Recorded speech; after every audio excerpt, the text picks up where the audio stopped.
As we close out our program today in honor of Memorial Day weekend, our next guest is pushing for better mental health care for the veterans who wore the uniform and gave us the freedom we have today. I want you to meet John Byrnes, Deputy Director of Concerned Veterans for America. John, good morning to you, and thank you for your time. Thank you for your time today. I just want to put a fine point on your message, all right? In the year 2020, there were 6,146 veteran suicides. Sorry, 2022. That's an average of almost 17 per day. John, that is way too many. Good morning to you.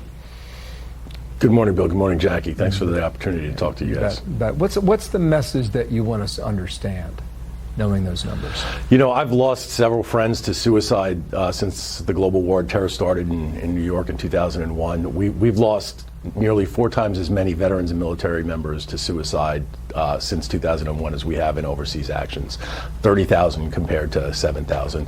And I was just reflecting on Memorial Day this weekend, and I was thinking about, you know, those are people that we should be remembering on Memorial Day.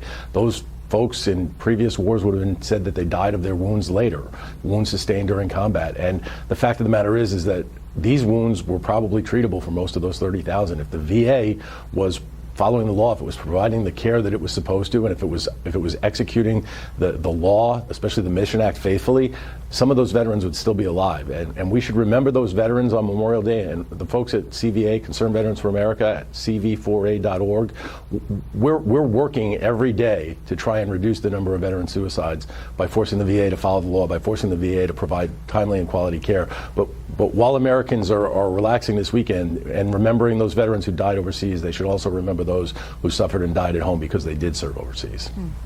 John, is the VA ignoring options that it has on the table? Absolutely. You know, partner organizations of ours have filed FOIA requests and sued to get follow-up data. The VA is obviously manipulating wait times, but they're also obfuscating when they do send records over through the FOIA requests.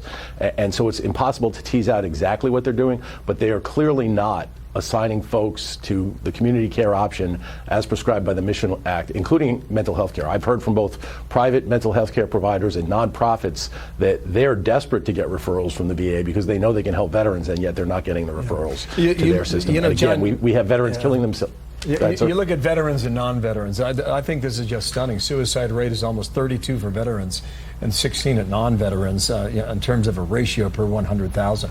We only have a short time left here, just about 30 seconds. I know it's a profound question here, but what is the experience of war taught you about what these veterans lived through?